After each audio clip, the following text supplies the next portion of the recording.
Shalom, Om Swastiastu, Namo Buddhaya. salam kebajikan. Kami dari kelompok 1 yang beranggotakan berlima, yaitu saya sendiri Puji Restu Pradana, Saya Yulia Fitriana TPA, saya Wida Lestari, Saya Saida Salwaulia. saya Yeni Rika. ingin mendemonstrasikan tentang tugas kewarganegaraan yang bertema identitas nasional dengan judul Bhinneka Tunggal Ika. Negara Indonesia merupakan negara kepulauan yang kaya akan sumber daya alam sekaligus kaya akan keberagaman suku bangsa. Di antaranya ada suku Minangkabau, suku Betawi, suku Wamena, dan masih banyak lagi. Hal ini menjadikan Indonesia sebagai negara kesatuan. Namun nyatanya, masih banyak perseteruan yang timbul akibat perbedaan. Di kota pun masih terdapat rasisme. Tidak jarang, pemicunya disebabkan karena hal sepele seperti ejek-ejek. Karena lo bal, dasar hitam. Kurang ajar lo Bil, dasar albino. Enak aja lo, ngajak ribut. Ngaca, lo duluan yang mulai. Papua. Itu Batak.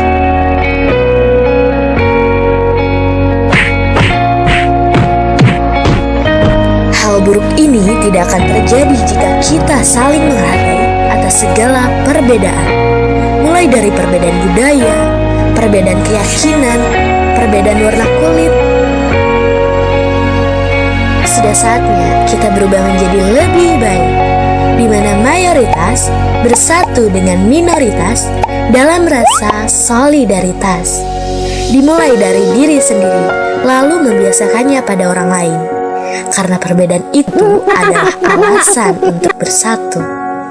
Mari saling menghormati dan menghargai, karena kita adalah Bhinneka Tunggal Ika.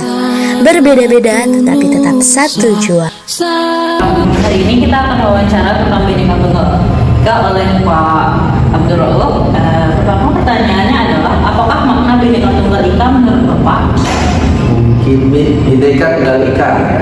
Bhinneka Tunggal Ika sejauh yang kami pahami itu berbeda-beda tapi tetap satu juga. Dan ini kemudian menjadi pegangan buat kita bangsa Indonesia bahwa berbedanya kita dalam bahasa, budaya ataupun warna kulit, perbedaan itu hendaknya tetaplah kita menjadi satu dalam satu kesatuan negara Republik Indonesia. Saya kira itu makna Bhinneka Tunggal Ika yang diharapkan. Lalu Pak, menurut Bapak pernahkah Bapak melihat konflik atau ketegangan karena perbedaan budaya atau agama? Terus bagaimana tanggapan Bapak mengenai hal tersebut? Ya tentu pendiri bangsa kita itu paham bahwa perbedaan itu pasti akan menjadikan sebuah konflik.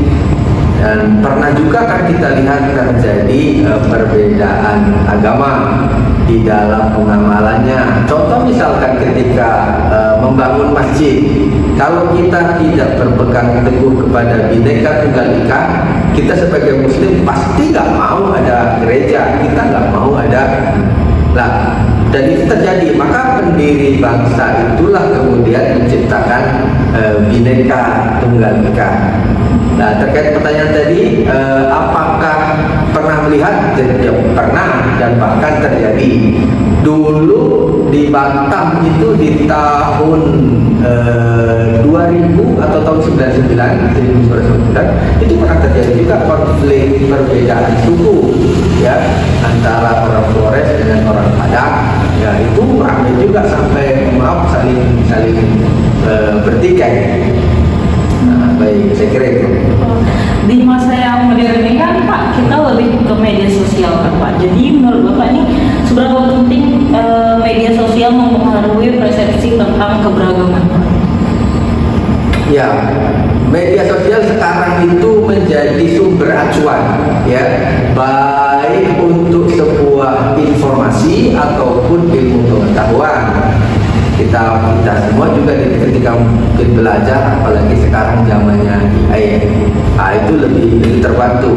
Maka kita bisa memilah juga perihal informasi-informasi yang ada di media sosial, apalagi terkait dengan tadi Bhinneka Tunggal Ika itu terjadinya toleransi ya, garis toleransi atau keberagaman itu. Maka kita harus bisa memilah betul atas informasi itu, karena itu sangat berpengaruh. Artinya kalau kita memberikan informasi, pastikan informasi itu jelas, benar. Begitu juga ketika kita menerima informasi, apalagi terkait dengan keberagaman itu tadi, kita pastikan bahwa informasi itu yang kita serap adalah benar. Saya kira itu. Oh, lalu bagaimana menurut Bapak tentang seberapa penting prinsip Bhinneka Tunggal Ika ini dalam menjaga persatuan Indonesia? Seberapa penting, bahkan penting sekali ya, setelah seseorang itu bahkan membuktikan seseorang itu beragama, dia akan menjaga Bhinneka Tunggal Ika itu sendiri, karena setiap agama pasti akan mengajarkan persaudaraan. Persaudaraan itu ada kalanya persaudaraan sesama agama, ya kan, ukhuwah diniyah, ukhuwah Islamiyah kalau kita beragama Islam. Kemudian ada persaudaraan watoniyah karena kita satu negara. Kemudian ada persaudaraan insaniyah karena memang kita sesama manusia, yang kemudian kita mesti menjaga perbedaan-perbedaan itu. Di dalam ayat Al-Quran juga begitu banyak yang menjelaskan tentang perbedaan. Maka sebuah negara, apalagi kita sebagai negara Indonesia, cukup berbangga punya moto yang kemudian itu menjaga kebersamaan atau keberbedaan itu menjadi sebuah kebersamaan, yakni Bhinneka Tunggal Ika itu sendiri. Saya kira itu.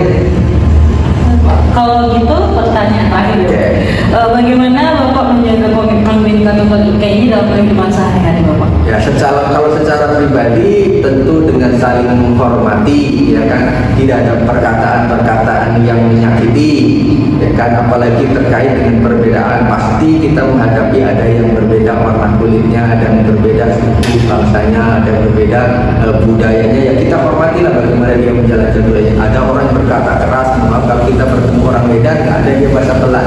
Nah, itulah kita harus mengetahui saya orang Jawa.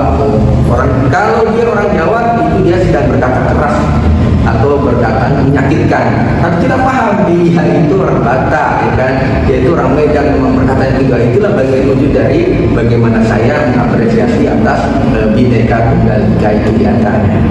Baik Pak, terima kasih untuk ilmu dan narasumbernya. Oke, terima kasih. Sekian dari saya, terima kasih.